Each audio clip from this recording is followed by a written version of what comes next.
Oh, Douglas Finch, thank you so much for coming on to Forte Podcast. And I have to say, it's a huge privilege to be invited to your home to do this episode. Oh, it's a pleasure to have you here. Yeah. Thank you.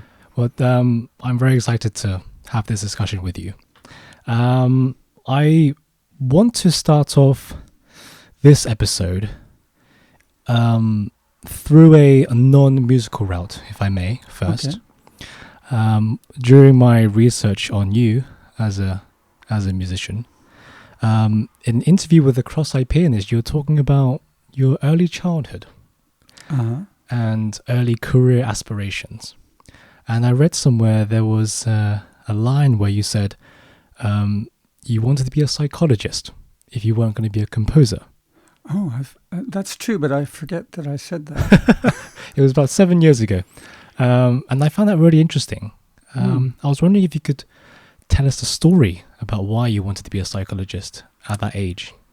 Well, looking back, I think I must have been about 9 at the time. Don't ask, it's very difficult to know why I thought that, but I know at the dinner table we were discussing possible options for me, and I said either I want to become a composer, because I was just getting to know Beethoven, and I thought, well, I can be another Beethoven, Or there's something about, I don't know how I knew about psychiatrists and psychologists and what they did and what it involved, but I felt that I could somehow help people to sort of be happier or to understand themselves or something. I don't know where it came from.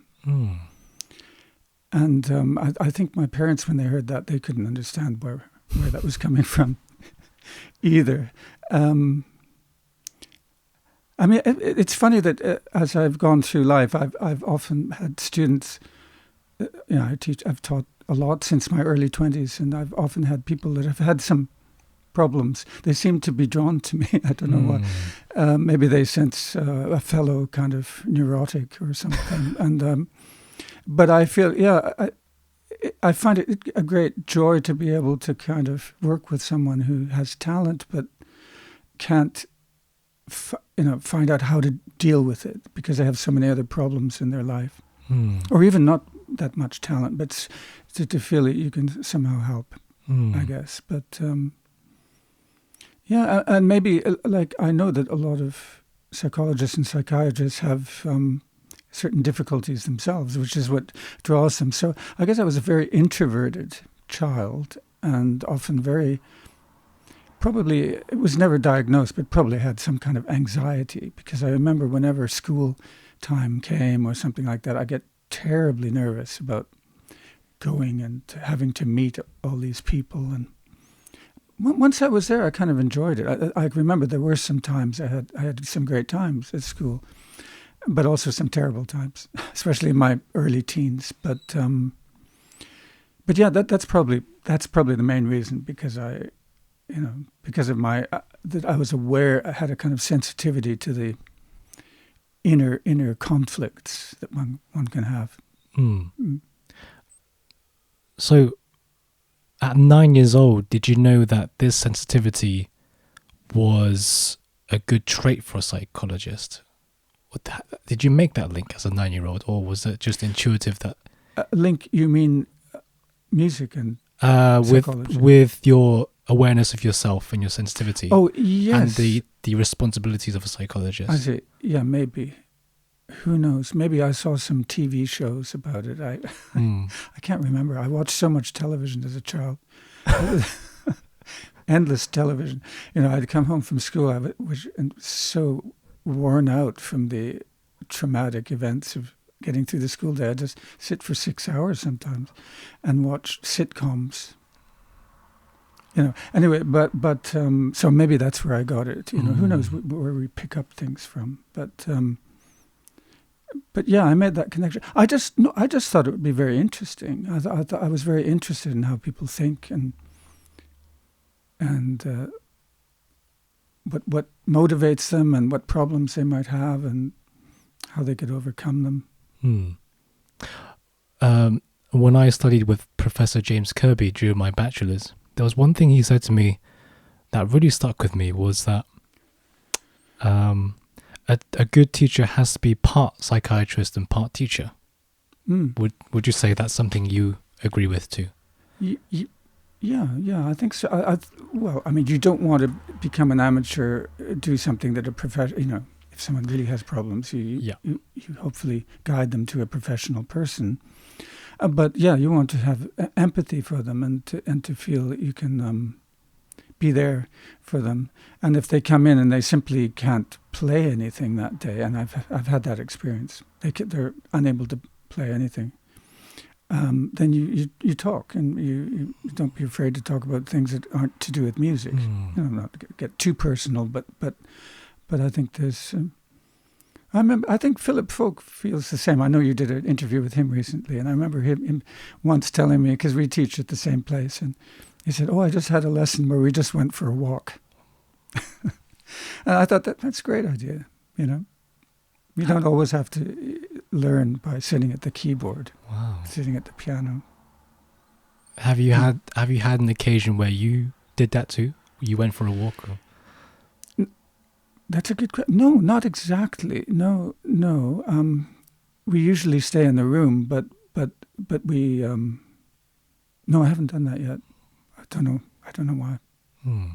I go for lots of walks with people, but it's never quite been from the music lesson room to a walk. I think that's.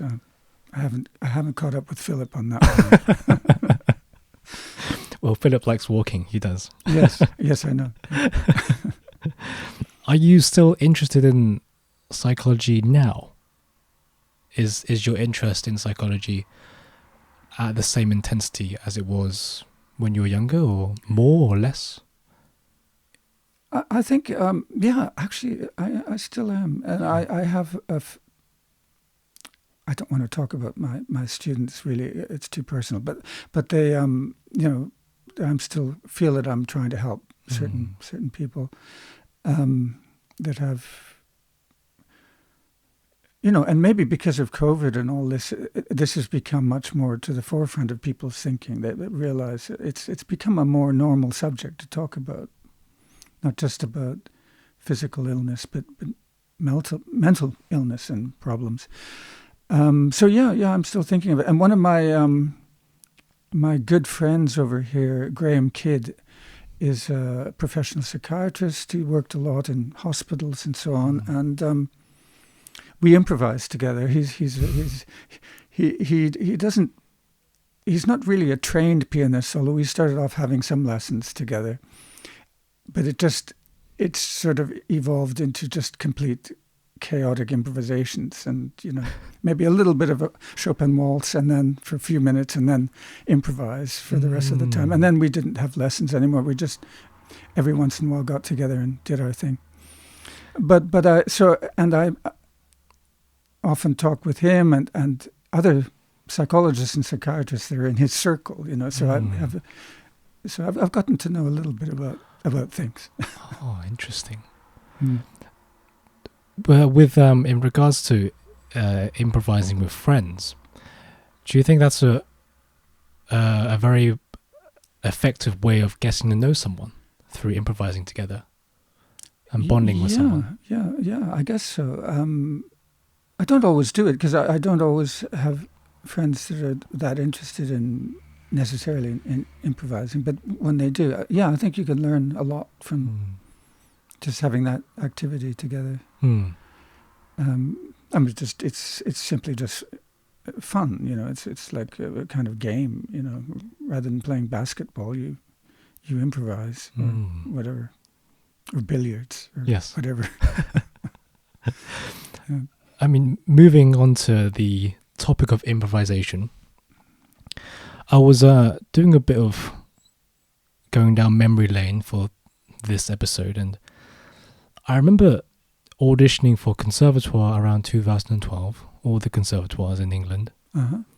And I've noticed that the only place I was asked to improvise was at Trinity, Laban. The only place. And I still remember the process where I finished playing my pieces and they slid me a piece of paper across the table with some themes on the piece of paper, about 4 themes, and I had to choose one. And the one I chose, I had to improvise a 30-second theme piece on that chosen theme. And I wondered, because you're a professional improviser too, and I wondered, what do you think is the importance of improvisation in contemporary music society? Is it a lost art? Well, that's part of it. It was something that was part of musical life, at least last 3 centuries, until it started to die out at the beginning of the 20th century, I think. But also, I just think it's, in the case of auditioning people, just to see, even if they've never improvised before and never thought that they'd improvised before, they probably did things that they didn't think was good enough to be called improvising. But actually, anytime you put your hands on the piano or on your instrument or do anything that isn't predetermined to a certain extent, you're improvising. I would say that you're improvising. So, and it's interesting, really, in terms of that audition thing. It's really just to see whether they're open to just trying. It's never really comes into an important aspect of the mark, because if someone's ever done it before, they're not expecting to do it. We're not going to say, "Oh, you can't improvise, so we don't want you here." But it's nothing like that, It's more.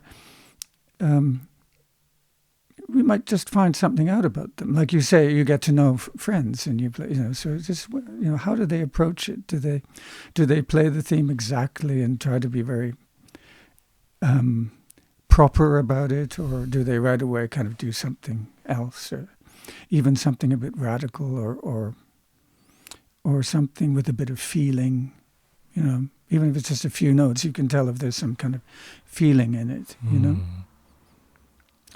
So, but yes, I think at the moment I have quite a few students in my improvisation class, more than usual, about 50. I have to divide it into different groups, and they seem to be gradually becoming more and more enthusiastic about the idea, and some of the students have gone on to kind of include it in their programs. And they're always surprised when they do it for the first time. They're quite scared about it, and then they decide, well, maybe at the end of the program, I'm just going to ask the audience for something and improvise. And they're always surprised how much the audience enjoys that. And maybe it wasn't even really that good in terms of, how do we judge it? It maybe, in terms of rigorous compositional techniques and all that.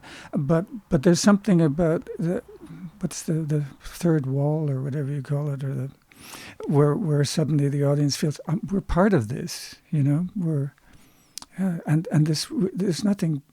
What's happening here is just, it's never happened before, and it's just gonna, it might be good, it might be bad, it might go nowhere. But that was interesting, And also, I tell my students also that in terms of judgment, it's really quite open. And look at something like a film by Andy Warhol, where you're sitting there looking at someone sleeping for 8 hours. Okay, so it's about the imagination of the audience, isn't it? So when you're improvising, you're playing some stuff, and it's partly up to it's a responsibility of the listener to kind of make their own, make sense out of it in a way. It's not all about you making sense. It's a shared experience. I don't know if that makes any sense. Maybe I'm exaggerating that a bit, but and it's certainly in free improv kind of circles, that's the aesthetic. It's it's a happening kind of, and the listeners are there and they're involved in that happening. But even when you play something more conventional and stylistic and so on, a solo improvisation on piano, I still think that it's only you that are aware of the inconsistencies of your form and the mistakes that you're making, and the audience doesn't know you've made a mistake.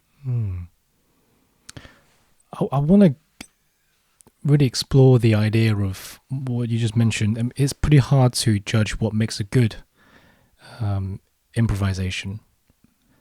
I think from my experience, just listening to people who have improvised and the people I've seen do it, from a personal standpoint, the thing that impresses me the most and makes me come to the conclusion that this was a good improvisation is that the ability to think of harmonic progressions and melodies and the structure that could have passed for an actual piece, but it wasn't. I think that impresses me most. I mean, from your standpoint, what do you think makes a successful improvisation? Is there an existing criteria, do you think? Well, what you've just said is I think, a very reasonable kind of aesthetic principle to say that it should aspire to be a composition that has the same, what you would expect of a composition is it has a structure, it has a kind of organic sense of moving from one place to the other, and that it somehow makes sense. And so, yes, I think certainly in most cases, I think that's, I would say the same thing in terms of judging an improvisation, but it depends how far you want to kind of extend the boundaries to, like what I'm saying. If someone does something like a bit like 60s, like for instance, I'll just tell you one little story. Yeah. I've been at Trinity for a long time now, doing various different things. But in my early days, I was just lecturing on 20th century music. And I knew about this improvisation competition that was going on, and I thought it was kind of interesting. And I think a few people knew that I did some improvising. So they asked if I'd come and judge this competition. And so I was the judge for it. And I heard some very interesting things. And there were 2 rounds. They were given a theme for the first round, and then the second round was just 4 notes that they picked out of a hat. And it was Philip Coleman, who's still teaching there, that was organizing this. And anyway, so one person who is a singer took the 4 notes, and he took his chair and positioned it on the stage and sang 1 note. Then he moved the chair and positioned it somewhere else, and in a different tone of voice and a different kind of sensibility, sang the 2nd note. And then he moved it again, I don't know where, and sang the 3rd note. And then similarly, he sang the 4th note. And that was his improvisation. And I caused a bit of a stir by giving him the first prize for this. Because he also showed a lot of kind of skill in the first round, you know. But there was something conceptually brilliant about what he did, and there was a kind of attitude, and it somehow worked as a statement somehow. So that's a case where you can sometimes go, that your normal way of assessing something, you can throw it out the window and say, oh, that sort of struck me. It's, you know. Before we move on, can you articulate what was it about that concept that struck you?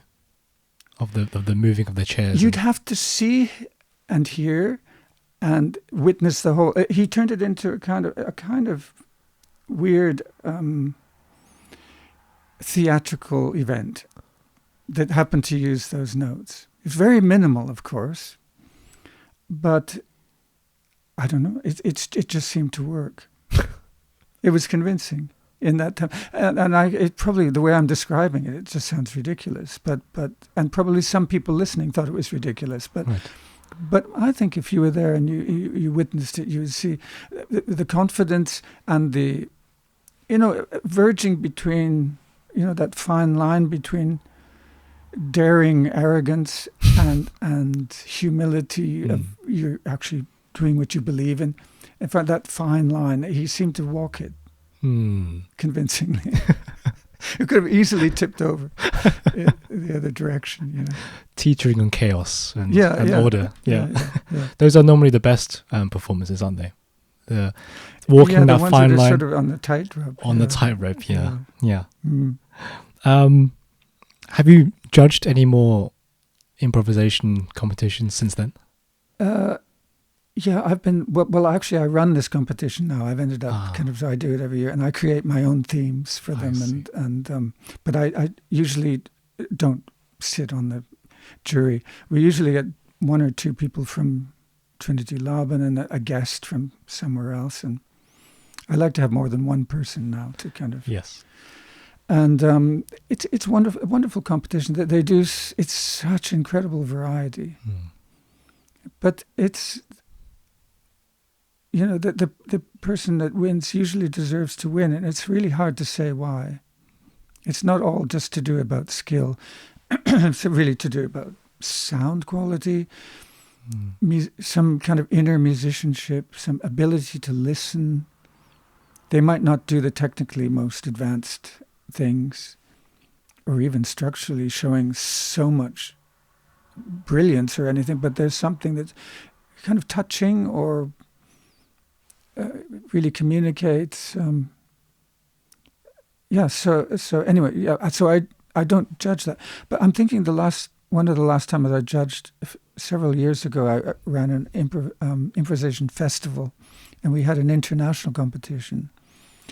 Although it was mostly people from the UK, I think there was one or two people from the States that came over, and they played all different instruments. And that was really interesting because I deliberately hired a jury that would be opposite ends of the spectrum. So I had Eddie Prevost, who's from a group called Eminem, has written books about free improvisation, and he's a kind of, you know, I've done workshops with him, and his philosophy is that anyone can improvise immediately, and the more you know, the less you can improvise.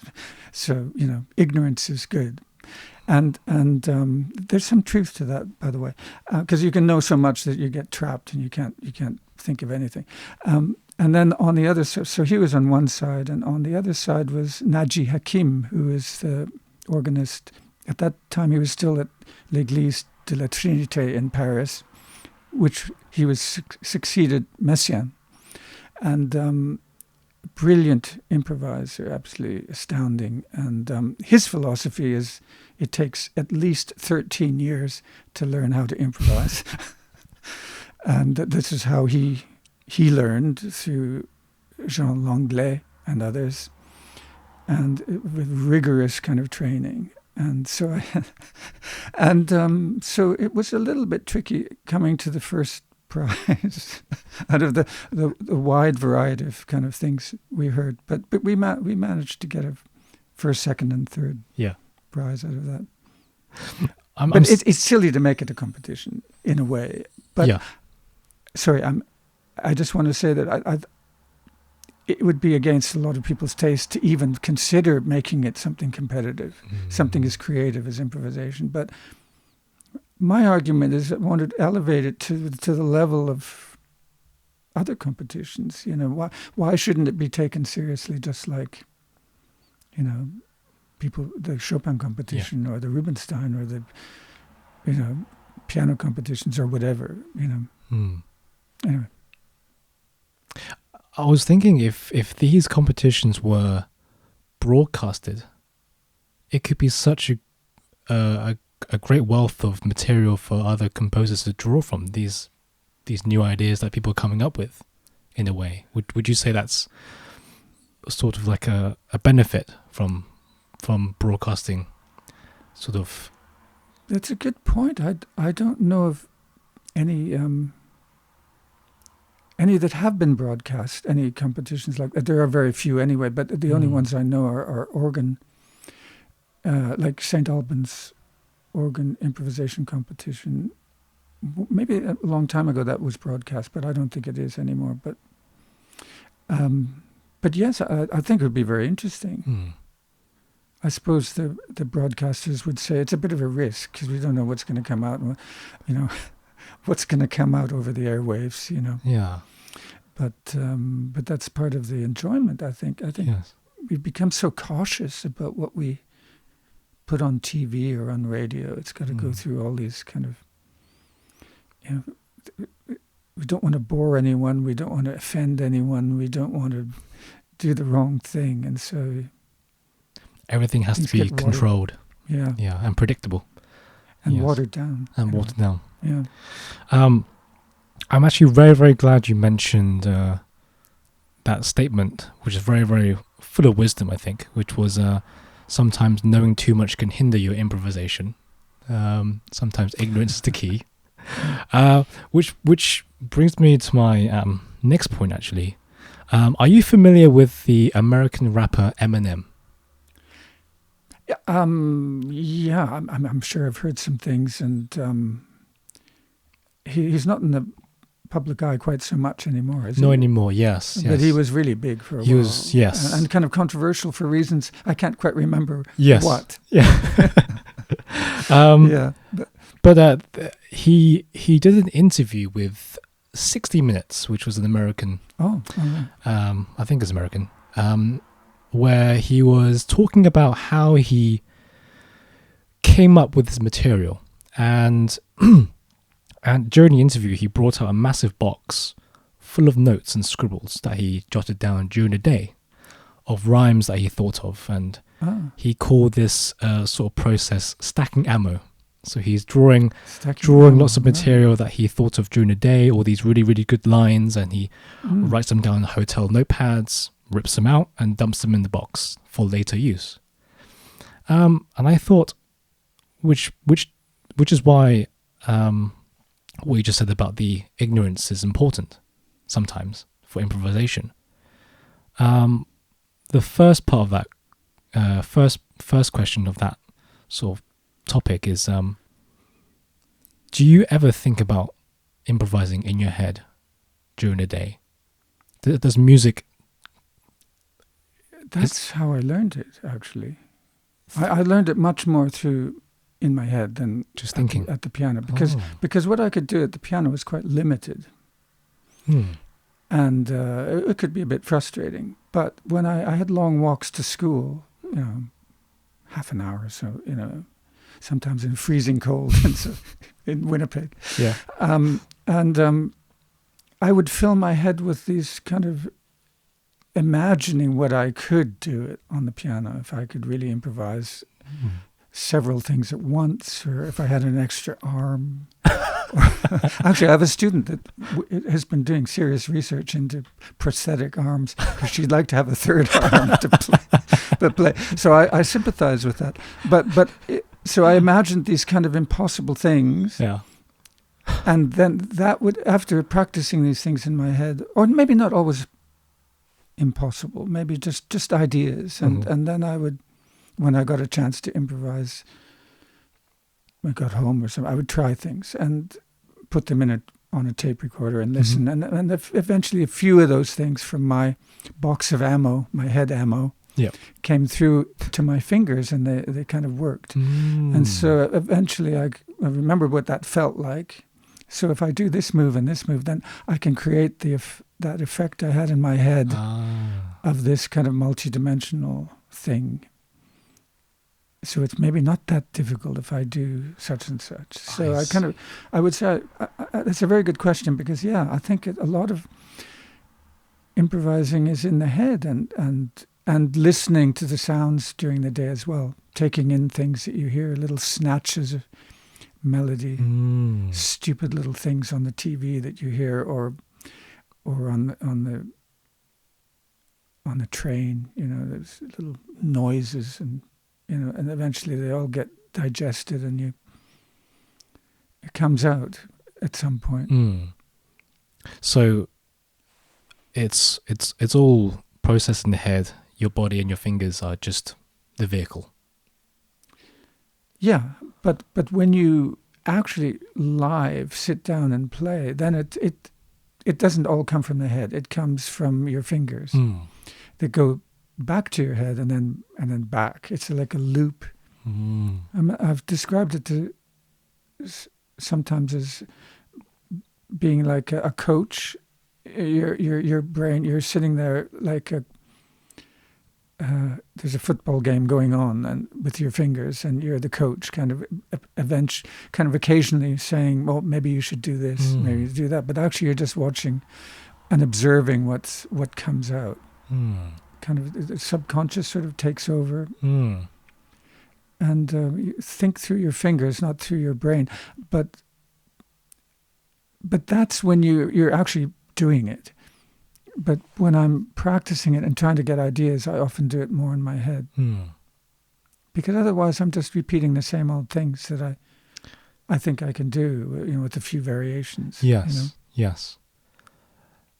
Has any improvisational piece that you've done resembled something you've improvised in the past? Maybe because of habit? Or do you always try to do different things? Well, yeah, I mean, we can't I think we can't avoid repetition to a certain extent. Sometimes it just happens, and sometimes, occasionally you have to give a little help to what's going on. And so, this isn't going anywhere. But if I do this kind of move now, if I change gears in this particular way, as I've done before, I know that could work. So then I'll get over this little dry period, So yeah. So it's not all ideal, kind of, coming from God through your fingers. There are certain things that are preconceived, and you recook them and try it again in different ways. But you're a composer too. So there's piano performance, improvisation, and composing. What is the sort of the relationship between the skill of improvisation and musical problem solving? Is there a positive correlation? If you're a good improviser, will that make you a better musical problem solver when it comes to your own compositions? Say, for example, you're at a section in your piece where you just don't quite know how to proceed. But if you're good at improvisation, you can possibly give yourself a higher chance of getting out of that rut. Do you think there's a positive correlation between being good at improvising and being a good problem solver? Yeah, well, I think it's hard to separate, for me, composing and improvising. They're two ends of the same thing, of the same spectrum, which are, I would say, over the years they've come closer together. When I started off composing seriously in my early 20s, I was doing it through my teens. Well, as I said, when I was 9, I thought I wanted to be Beethoven. So I did, but I sort of dropped that a bit when I was really working hard at the piano, Yeah. And when I was with William Aiden, one of my main teacher, I guess, in London, Ontario, when I was studying there, he taught me so much about piano technique, and I just practiced really 8 hours, 10 hours a day, and there was no time to compose really. Although I did a little bit. I had second study composition, and I finished a few little pieces. But it wasn't until I got to Juilliard that I kind of made that decision to go more into composition. But sorry, I've lost the track. What would I say? When I got to Juilliard, I guess that's when for various reasons, that's when I decided to go more into composition. I'd done well in a few international competitions and things, but quite young, I was like 20 when I won a prize in Queen Elizabeth. And that was from all the really hard work as a pianist that I put in. But then I just didn't really want to dedicate my life to that anymore, because I felt really all along I wanted to do something more personal for me. So anyway, when I was writing my first few pieces, it was so painstaking because I knew that I had to find some, quote, original approach to it. So everything I was writing I threw out, and it was so painstaking, and took me months and months to write a few pages. And but if I improvised, I could do a piece immediately. because I felt that I'd become quite good at this, so there was a kind of organic quality. And but those remained. It remained a real tension for me, that thing, until when I moved back to Toronto and was living there for a while in the 80s. I had a concert at Brock University, St. Catherine's, and they gave me this theme based on the letters from Brock University, St. Catherine's, a long kind of theme. And I decided I'd do the first half was all Bach and preludes and fugues. I think I played like 12 preludes and fugues. And then the second half was entirely made of a sonata form improvisation based on this theme. There's 4 movements. And I recorded it. It was recorded. And some of it was okay. They loved it, but I didn't think it was all really quite anything I would save or try to but the slow movement somehow hit something. The slow movement, which it ended up having a middle section, which came about because a lady in the audience coughed loudly. And if she hadn't coughed loudly, I would have carried on in my kind of dreamy thing. But it suddenly kind of created this kind of tension. And when I listened to this later, I thought, there's something about that movement that sounds like a piano concerto. It seems to, that moment was sort of when the orchestra came in or something, not quite as simple as that, but, and I thought, what would happen if I tried to transcribe this and orchestrate it? And a couple of months later, I came up with this piece, fully orchestrated and with piano. And I thought that I would just take the beginning of it and then, of course, change everything, because none of it would be rigorous enough for a composition, because I knew how much work a composition was. But I hardly changed anything. I think I added 4 bars and, of course, different layers for the orchestra, but otherwise it was exactly as written, but it took ages to transcribe it. And then I realized, well, if I can, it brought the idea of composition. I actually can compose and write it down. But I don't. I still, part of me, think that's sort of cheating. So I've only done that one other time with one other piece.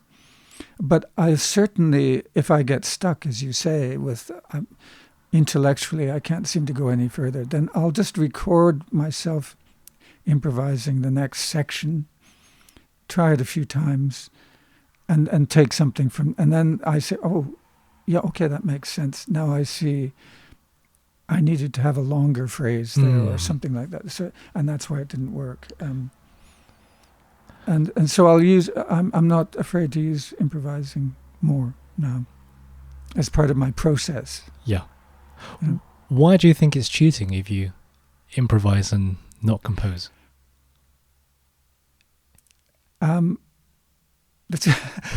Why? Yeah. Well, you see, I'm still partly conflicted about it. I say it partly tongue in cheek. It's not exactly cheating, but it's. Do you feel guilty? I wouldn't want to go as far as to, and I'm not sure why, but I wouldn't want to go as far as getting a MIDI keyboard and putting improvising and then getting someone to transcribe it. And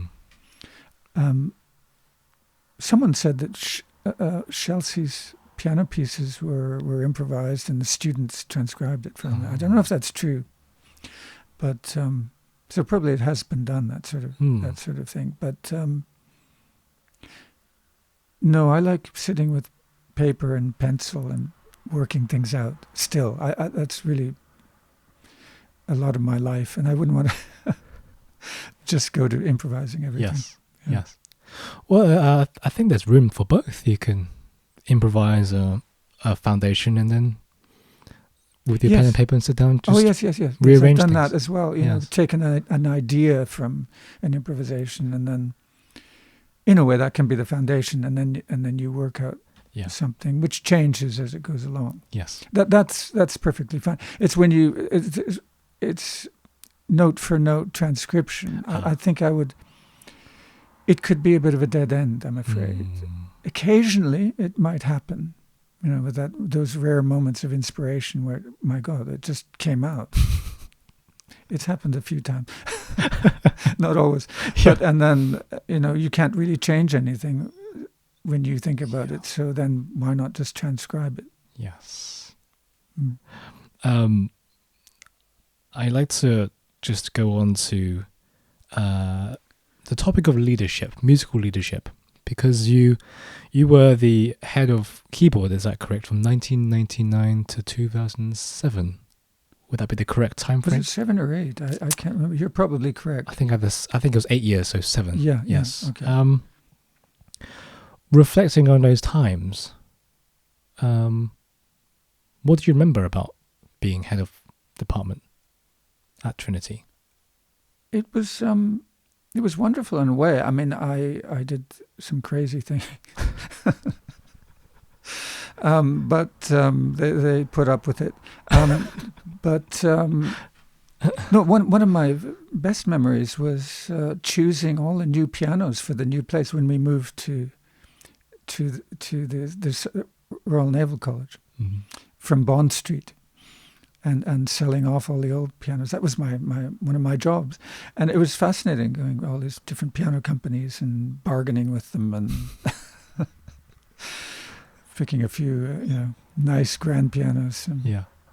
More than a few, actually. But yes, I enjoyed putting on festivals, and that's what I really enjoyed. I guess the day-to-day administration, I was okay with it. When I first started, I hadn't even used a computer. I learned quickly.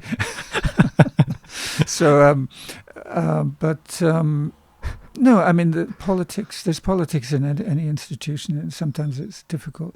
But no, it was good. I think the reason I stepped down was I was putting so much effort into all these things, and I started to also see repetition, like cycles of things, where we're going through the same process again to revise the curriculum, and we've already been through it. And I like to move on and do new things and not always just repeating the old things. So I think that's one of the reasons. You talk about stepping down, but what about stepping up? Was it a position you sought after, or did someone recommend you to take it? What was the... I never imagined I'd do anything like that. Really, not in my wildest dreams. But and I won't go into how it all happened, but it was really kind of just a fluke. That I was in the right place at the right time, and they needed somebody, and I applied for it, and I think 2 out of 4 went for it on the panel, and they were influential enough to get me into the position, despite all the risks they felt were involved. Hiring someone like me seemed to be kind of a bit someone that's I guess I'm a bit shy and a bit kind of eccentric in some ways, and not a managerial looking type person, but I surprised myself eventually and them I think in taking certain, pushing certain things and having a few successful changes, and What was the toughest decision you had to make as a head of department during your time there? I can't. Probably something to do with. Well, it's always a very tough decision if someone doesn't pass. And I remember one of the external examiners saying people should be allowed to fail. It's their right, And it was kind of, yes, that made me feel a bit better. But still, people come and they put so much effort and then they don't make it. But I mean, it's not the end of the world. They'll go on and do other things. And I do believe that what you learn in one discipline is transferable. So if they go on and do other things, they will have still got a lot out of that. And it's just a piece of paper. My degrees that I have to me are just pieces of paper. I've never needed to show anyone that I have this particular degree in order to do something. So, but I'm glad that I had those experiences. What I learned from the teachers and the students. If I'd just been on my own, just doing everything freelance, it'd be very tough. So I think going to these institutions is, I really try to keep reminding the students that it's not all about the degree, it's about your experience. And the people you meet as well, and the contacts you have. Exactly, yeah. Yes. Yeah. I'd like to move on to solitude and friendship as a last segment of today's episode. Reading this, I feel like we have something in common, which is both appreciation of both solitude and friendship in equal measure, as you mentioned in the article with the cross-eyed pianist. To the question, where would you like to be in 10 years' time? You said, like to experience both solitude and friendship in equal measure. And oh, did I say that? Yes. And it's something I really, really resonated with as a introvert myself as well. I wonder if you can speak about the importance of solitude in your life as a person as well as a musician. How important has it been? I don't think I would ever have thought of being a composer, or after the age of 9, later seriously going into composition, if I hadn't had certain experiences of solitude. And not for huge amounts of time. I mean, I wasn't a hermit living in up on a mountain for months or something like that. I've never done that. Or gone to retreats, maybe a couple, that sort of thing, in my 20s. But that wasn't. I would say one experience I remember was I was doing a concert tour of northern Manitoba and Saskatchewan and these little communities, and there was one place, Leaf Rapids, Manitoba, and I was playing for a tiny audience there, and most of the town was under a big one big structure because it was so cold outside that they just created this town underneath. Everything was enclosed. So after I played my concert, and I just went out in the evening and went for this long walk into the. I didn't know where I was going, in the snow, and it wasn't at that moment all that cold, and I remember just walking along, and as if suddenly, there wasn't a soul around, and these pine trees seemed to be kind of calling. I don't know how to put it that way. It was a kind of weird sensation, some kind of out of body sensation. And I just kept walking and walking, and this blue, kind of deep blue light, I don't know where it came from, started to emanate from the landscape. And then it got to a certain point, and it suddenly went all just completely dark and foreboding.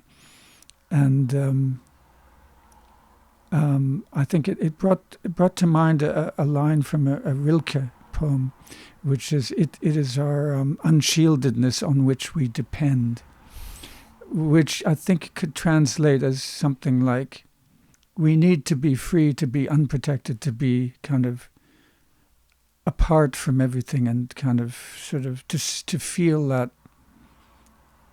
a totality of being somehow. And so if that's just one experience, but I think that's that was in my early 20s and kept me going. It gave me an idea for peace, and which I kind of. But I think these experiences directly related to how my style developed, I think, and I guess as I developed as a person, and. But of course, as you probably know, you can feel solitude in the middle of a busy city, and you can find that peace, or whatever it is. This kind of sense of it's not lonely. Or maybe you feel it's also, I mean, there can be some element of loneliness as a kind of a nostalgic kind of feeling of aloneness, but it's more a kind of, it's an elevated feeling of transcendence somehow. Does that resonate with what you're... Yes. Sometimes I feel more comfortable in solitude than I do. I feel less lonely in solitude than I do in a busy cafe in a strange city. I've heard other people say that. Yeah, that's true. It's very true.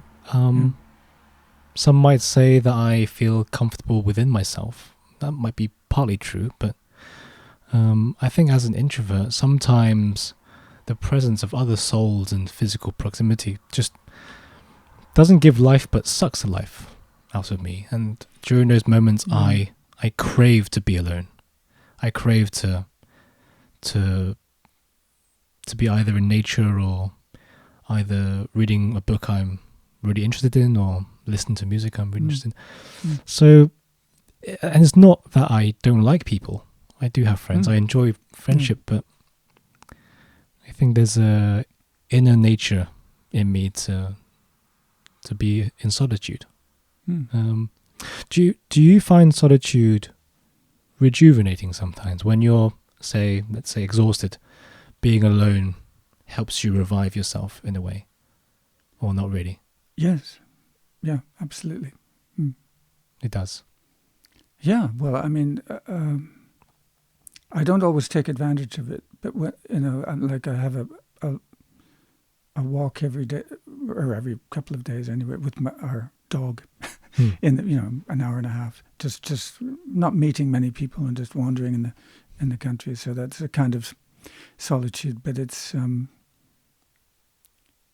maybe that's the kind of I don't like to make any comparison, of course, but maybe Beethoven felt that, and why he loved walking so much is a sense of getting away and being able to just think and be with nature. But no, but as you say, the solitude could just be sitting in a room, or just be slightly apart from other people, or just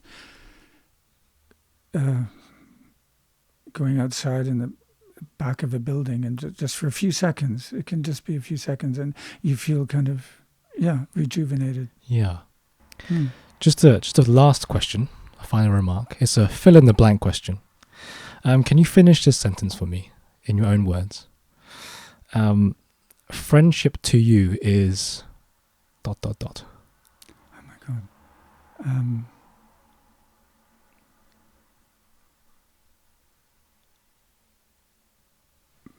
Friendship to me is completing who I am. Does that make sense? Yeah. Well, Douglas, thank you very much. Okay. Thank you.